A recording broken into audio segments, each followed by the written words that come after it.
Summary बनाऊं आपके questions का तो दो तीन चीज़ समझ में आई कि एक तो आपको ये लगता है कि आपकी वाइफ खूबसूरत होनी चाहिए।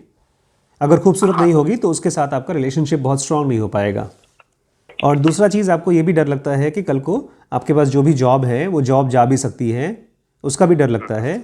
और तीसरी चीज़ कि आप जो भी मेडिटेशन करना चाहते हैं उसके डेप्थ में अभी भी आप नहीं जा पाए हैं, बट ये है कि आप एक सिंपल तरीके से अपनी लाइफ में मेडिटेशन जीना चाहते हैं। ये तीन इश्यूज़ हैं जो आप मुझसे डिस्कस करना चाहते हैं, राइट? आपके अंदर में जो एंग्जाइटी है उसके लिए आपने कभी किसी डॉक्टर को दिखाया है? तो अभी एंग्जाइटी है आपको, लेकिन वो कंप्लीटली बहुत ज़्यादा नहीं है और ख़त्म भी नहीं हुआ। देखिए, दो चीज़ें हैं मैरिज में, एक तो खूबसूरती और दूसरा रिलेशनशिप में नेचर, दोनों का कैसा नेचर है। जैसे आपने सही कहा कि अगर कोई भी आदमी 5 मिनट 10 मिनट 15 मिनट 1 दिन या 2 दिन भी बात कर ले तो भी एक दूसरे का नेचर पहचान नहीं पाएगा, ये तो क्लियर है, सच बात है। और इंडियन सिस्टम में जो अरेंज मैरिज होता है उसमें तो बहुत ज़्यादा बात करने का ऑप्शन मिलता नहीं है। तो आपका जो डरना है वो बहुत जायज़ है, बहुत ही सही है। दूसरे पॉइंट पे आते हैं, खूबसूरती।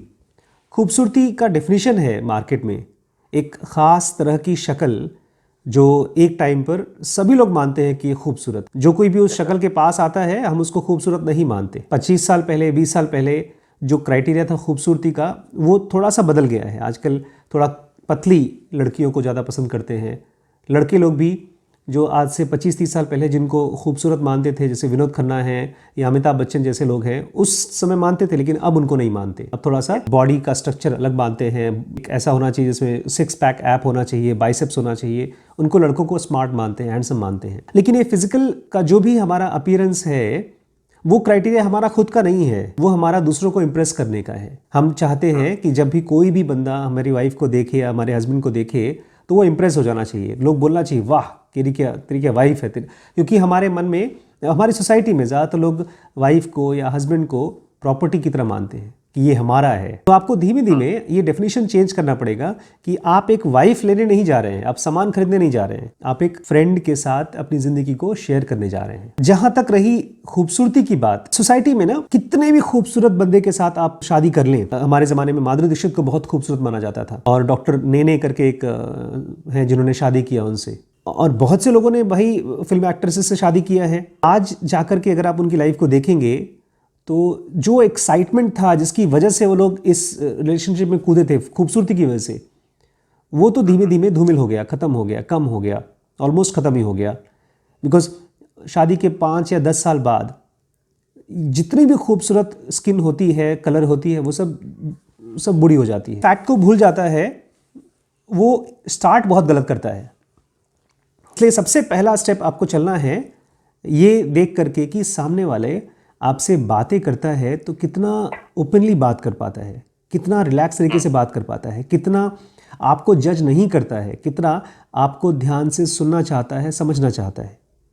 कंपैटिबिलिटी आती है दो लोगों के बीच में जब एक दूसरे को वो लोग एक दूसरे को समझना चाहते हैं, ना कि एक दूसरे को समझाना चाहते हैं। जैसे आपने कहा कि आपकी बात हुई इस लड़की से और उसने आधे घंटे तक अपने बारे में बताया, आपने सुना, आपने अपने बहुत बताया नहीं। असल में होता ये है कि दो लोग जब बात करते हैं शुरू में ना, हम लोग डरते हैं अपने बारे में बताने में, डरते हैं। जैसे मैं जब अपनी वाइफ, होने वाली वाइफ से बातें करना शुरू किया तो ज़्यादातर मैंने ही बोला, उन्होंने सुना, लेकिन फिर मैंने उनको अपने बारे में वो सारी चीज़ें बताई जो कोई बताता नहीं है किसी से। तो जब मैंने अपने सीक्रेट्स को, अपने उन डार्क पेजेस को शेयर किया, अच्छा मैंने इस इंटेंशन से नहीं किया था कि हमारी शादी होगी, मैंने तो खाली इसलिए शेयर किया था कि एक फ्रेंड दूसरे फ्रेंड के साथ अगर रिलैक्स तरीके से बात नहीं कर सकता तो फिर दोनों की दोस्ती बहुत गहरी नहीं होती है। तो जब आप किसी के पास भी जाते हैं, होने वाली वाइफ है या हो सकता है कल को खाली नोन टू फ्रेंड हो जाए वो लड़की, आप, तो you should be able to talk and listen. ध्यान से सुनिए उसको और क्वेश्चन पूछिए। और अगर क्वेश्चन पूछने पर नहीं आंसर दे पाती है, इसका मतलब कहीं ना कहीं उसके अंदर में भी डर है। उसको लगता है कहीं कोई जज न कर ले। ये उसका नेचर ख़राब या अच्छा नहीं है। लोगों का या तो डर होता है या तो डर कम होता है, दो चीज़ें ही होती हैं। जो लोग कम डरते हैं वो लोग अपनी चीज़ें आराम से शेयर कर लेते हैं, जो लोग डरते हैं वो छुपा छुपा के रखते हैं, बता नहीं पाते हैं, वो बदल करके बताते हैं, मतलब झूठ बताते हैं। वो लोग डरते हैं। लोग बेसिकली डर को ख़त्म करने का एक ही ज़रिया है कि हम उसको पास जब रहें तो जो भी चीज़ें ऐसी लगे हमको कि अच्छी नहीं हैं या बाप रे बाप, ये रिस्पांस ना दें। उनको पता ही नहीं चलना चाहिए कि आप जज कर रहे हैं, लेकिन उससे पहले आपको नॉन जजमेंटल होना भी पड़ेगा। तो जो सबसे पहला आपका क्राइटेरिया है खूबसूरती का, उसके साथ आपको काम करना पड़ेगा। बिकॉज मेरे हिसाब से अभी तक मुझे ये थोड़ा सा मुश्किल होगा आपको समझने में, सब लड़कियां जिनसे भी मैं मिला हूं आज तक, सबकी सब खूबसूरत लगती हैं। एक भी लड़की नहीं मिली जो खूबसूरत नहीं थी। लेकिन अगर आप उनकी फ़ोटो खींच करके मैं आपको भेजूँ कहीं से, तो आप बोलेंगे सर नहीं, ये वाली तो अच्छी है, ये वाली कम अच्छी है। मैं ऐसे देखता हूँ ना कि वो बंदे के साथ मैं लाइफ नहीं स्पेंड करने वाला हूँ। मैं, वो मेरा सामान नहीं है, वो मैं फ़ोन नहीं खरीद रहा हूँ कि मैं उसकी बॉडी देखूँ, उसका बटन देखूँ, उसका स्क्रीन देखूँ। Because human being is basically mind. जैसे हम अपनी माँ के लिए कभी भी ये नहीं सोच सकते कि वो खूबसूरत है कि नहीं है। हर किसी की माँ खूबसूरत होती है, चाहे कितनी भी कैसी भी हो, वो माँ खूबसूरत होती है। जब तक सेम एटीट्यूड से हम अपनी लाइफ पार्टनर के लिए नहीं सोच पाते हैं, तब तक उस बंदे को खूबसूरत होने का मौका भी नहीं मिलता है। आपको पता है लोगों की खूबसूरती कम क्यों हो जाती है? बिकॉज वो गुस्से में रहते हैं, या डरते हैं, या उनको जेलसी खाती रहती है। कोई ना कोई नेगेटिव इमोशंस ऐसे चलते रहते हैं मन में कि उनके वो मसल्स को कॉन्ट्रैक्ट कर देते हैं, जिसकी वजह से उनके चेहरे में या तो एंगर दिखाई देगा, या उदासी दिखाई देगी, या गरीबी दिखाई देगी। उन्हीं लोगों को उठा करके आप एक ऐसी जगह पर डाल दीजिए जहां उनको एक तरह से खिलने का मौका मिलता है। जैसे बागीचे में फूल को खिलने का मौका मिलता है। वो लोग, आपको विश्वास भी नहीं होगा कि ये वही बंदा है। तो ये जो खूबसूरती का एक क्राइटेरिया हमारे मन में है, वो आप जिस लेवल पे हैं उसमें से आपको कुछ चीज़ें अच्छी लगती होंगी, कुछ चीज़ें खराब। लेकिन मान लीजिए आप एक ऐसे लेवल पे चले जाएं जिसके हिसाब से आपको लगता है कि हाँ, अब मैं उस पर पहुंच गया हूं, जिससे मुझे खूबसूरत बीवी चाहिए थी वैसी मिल गई। मान लीजिए ऐसी जगह पहुंचते हैं आप, तो भी आपकी कंडीशन वैसी ही रहेगी, बहुत बदलेगी नहीं। जो सेक्स होता है और जो प्यार होता है, ये हमारा गलत सोच है कि ये डिपेंड करता है अदर के ऊपर। वो अदर के ऊपर का डिपेंड ही करता ही नहीं है। एक अच्छा ड्राइवर कितनी भी कैसी भी गाड़ी दे देंगे, वो अच्छा चलाएगा, सेफ चलाएगा। और एक खराब ड्राइवर, उसको बहुत अच्छी गाड़ी दे देंगे तो भी रैश चला करके एक्सीडेंट कर देगा। आपकी लाइफ में जो भी बंदा या बंदी आएगी, आप उसको इसलिए अच्छे से प्यार करोगे बिकॉज आपको प्यार करना आप सीखोगे, आप उसको प्यार करना चाहते हो, ना कि इसलिए क्योंकि वो बहुत ही खूबसूरत है या उसका नेचर बहुत अच्छा है। आप जब बहुत प्यार देते हो तो सामने से भी कुछ प्यार आता है।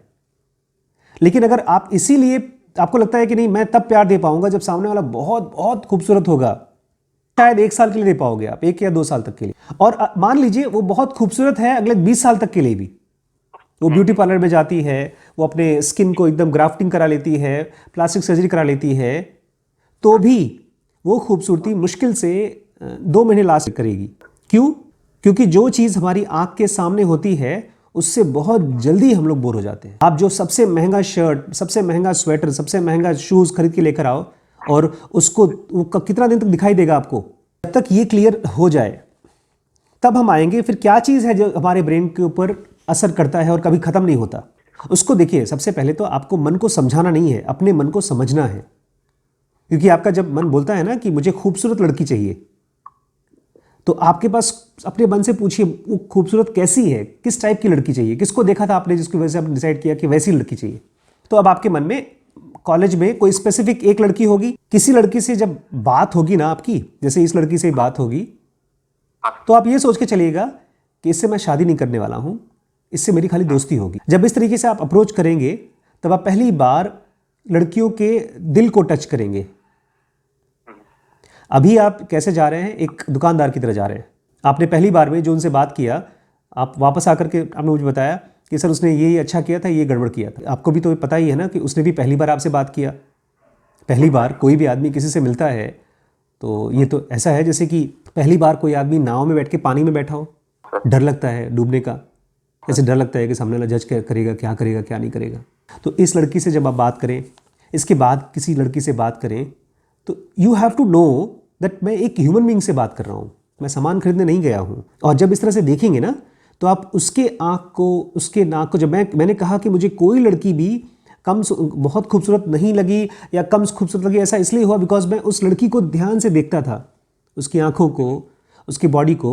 और जिसको भी आप बॉडी की फिगर बोलते हैं, ये बॉडी की फिगर बहुत मुश्किल है इवन अपने साथ रखना भी। जिस आदमी के साथ आप बहुत अच्छे से बात कर सकते हैं, उस आदमी के साथ आप सेक्सुअली भी बहुत ज़्यादा सेटिस्फाइड रहेंगे। क्योंकि सेक्सुअल सेटिस्फैक्शन, मैं फिर से आपको रिपीट कर दूं, देने से नहीं, लेने से नहीं मिलता है, देने से मिलता है। आप तो खुद ही कह रहे हैं कि भाई पॉर्न को देख करके और मास्टरबेशन करने से आदमी को इतनी खुशी मिल जाती है कि उसको बाहर किसी चीज़ की जरूरत पड़ती नहीं है ना। तो ये जो हम कहते हैं ना कि जो हमारी फाइट है वो फिजिकल पर्सन से नहीं है, वो हमारे माइंड के अंदर में एक लड़की है, हम उसको खोज रहे हैं। और वो जो लड़की हमारे माइंड के अंदर है वो कभी बाहर हमको जरूरत नहीं, वो हमारे मन के अंदर है और उसको रोज पा जाएंगे हम। जब आपकी शादी भी होगी, सबसे खूबसूरत लड़की से शादी होगी, तब भी आप मास्टरबेशन का मजा नहीं ले पाओगे उसके साथ, क्योंकि मास्टरबेशन के लिए आप अकेले हैं and you can imagine anything.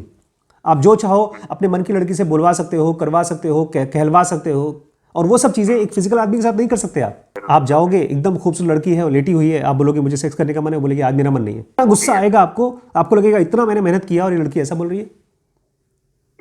लेकिन वहीं पर अगर आप उस लड़की से बोलते हो मुझे बहुत प्यार करने का मन करता है, वो बोलती है नहीं मुझे बिल्कुल मन नहीं है, तो आप अगर ये सोचते हो कि यार देखो इसको मन नहीं है, इसका मतलब इसको परेशान है, कोई बात नहीं, तो कोई बात नहीं, हम let me not disturb her, तो आप जो आदमी बनेंगे ना, वो आदमी सेक्स को चाहे प्यार को बहुत अच्छे से एंजॉय कर पाएगा। एक डेस्परेट आदमी किसी चीज को एंजॉय नहीं कर पाता। जैसे मान लीजिए आपको एक हिल स्टेशन जाना है घूमने के लिए, हिल स्टेशन जाते हैं, किसी भी जगह घूमने जाते हैं तो खुश रहने के लिए, और आप लड़ाई करते हैं, नहीं जल्दी करो, एयर टिकट वेस्ट हो जाएगा, हमारा होटल का पैसा वेस्ट हो जाएगा, फिर वहां जाकर के खाने पर लड़ाई करते हैं, रूम पर लड़ाई करते हैं, वेटर से लड़ाई करते हैं, तो ऐसा आदमी कहाँ खुश रहेगा। तो जो आपने अपने मन में एक कंडीशनिंग बिठाई है कि नहीं एक खास तरह का बॉडी का स्ट्रक्चर मुझे पसंद आएगा, उसी के साथ मैं जो कुछ भी कर सकूंगा, ये खाली आपके माइंड का एक रॉन्ग इक्वेशन है। और इसके लिए आपको समझाना भी नहीं है, पता है क्या करना है, रियलिटी के साथ रहना है। मतलब जो आपके सामने जो भी बंदा आता है, लुक एट दैट वुमन, उसको ध्यान से उसको सुनिए, उसकी बातों को अपने कान में आने दीजिए। अभी हमारे यहाँ ढेर सारे स्टाफ काम करते हैं और ढेर सारे पेशेंट्स आते हैं। जब मैं देखता हूँ एक एक को, तो जब ध्यान से देखता हूँ तो सब अलग हट जाते हैं, कंपैरिजन खत्म हो जाता है। अभी आपका माइंड ऑटोमेटिकली जिस किसी को भी देखता है उसको बाकियों के साथ कंपेयर करता है। खूबसूरत लड़की की बदसूरती नहीं दिखाई दी इसलिए आप उसको खूबसूरत बोल रहे हैं। मान लीजिए आपने बहुत खूबसूरत लड़की के साथ प्यार किया और वो बोलती है भाई मैं आपसे भी शादी करूंगी, आपके साथ भी प्यार करूंगी, और 2 बॉयफ्रेंड मेरे और भी हैं, उनके साथ भी करूंगी। तो कितना दिन तक खूबसूरत लगेगी आपको? नहीं। तो उसी सेकंड से आपको बदसूरत लगेगी।